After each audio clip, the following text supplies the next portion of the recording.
Hai teman sehat, seperti yang telah kita bahas kemarin, bahwa diagnosis akut kidney injury berdasarkan peningkatan kreatinin atau urine output, yaitu banyaknya mililiter atau cc buang air kecil pasien per jam berdasarkan kilogram berat badan. Stadium 1 dikatakan jika akut kidney injury peningkatan kreatininnya lebih dari 1,5 hingga 2 kali dari baseline-nya. Jadi misalnya pasien sebelumnya kreatininnya 1, kemudian naik menjadi 1,5 sampai menjadi 2. Kemudian stadium 2 meningkat 2-3 kali dan stadium 3 meningkat lebih dari 3 kali.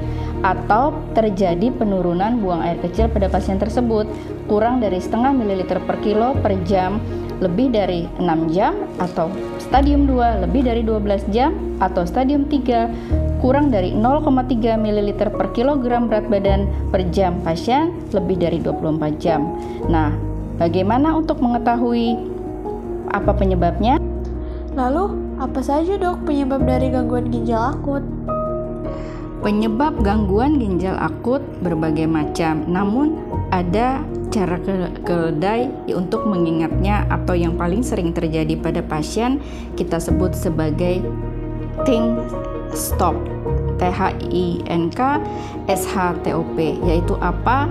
Sepsis, adanya suatu kondisi infeksi yang telah menyebar ke seluruh sirkulasi aliran darah pasien, kemudian adanya hipovolume atau penurunan volume efektif intravaskuler pasien, toksisitas dari suatu obat yang telah kita bahas tadi, adanya obstruksi yang mengakibatkan gangguan ginjal akut postrenal, misalnya ada batu atau tumor pada pasien tersebut, kemudian adanya penyakit parenkim atau gangguan ginjal intrinsik yang menyebabkan acute kidney injury atau gangguan ginjal akut renal.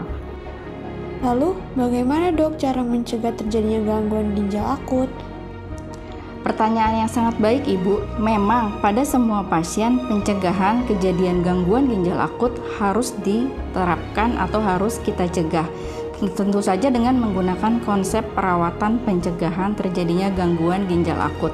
Pencegahan gangguan ginjal akut secara umum meliputi optimalisasi hemodinamik, artinya jangan sampai pasien tersebut mengalami kekurangan cairan atau justru kelebihan cairan yang juga bisa menyebabkan gangguan fungsi jantung atau karena dekompensated fungsi jantung. Dan status volume intravaskuler yang efektif juga harus kita perhatikan agar optimal. Menghindari dan menghentikan juga pemberian obat-obat nefrotoksik atau yang beracun atau berbahaya untuk fungsi ginjal, karena obat-obatan tertentu dapat mengakibatkan gangguan fungsi ginjal dan seperti yang telah dibahas dapat menyebabkan terjadinya AKI atau acute kidney injury akibat intrinsik fungsi ginjal yang terganggu. Kemudian juga mengkoreksi penyakit-penyakit lain seperti jika ada hiperglikemi atau gula darah yang tinggi pada pasien tersebut. Apa bahayanya dari penyakit gangguan ginjal akut ya dok? Kenapa kita harus mengetahui bahayanya?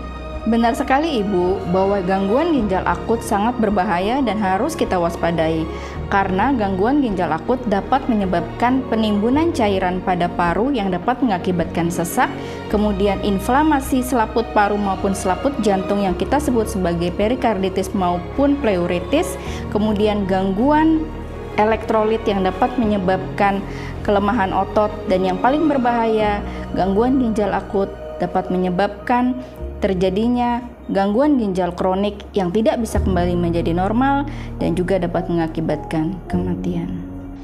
Hidup sehat bersama dengan Dr. Anissa. Salam Cari Dokter.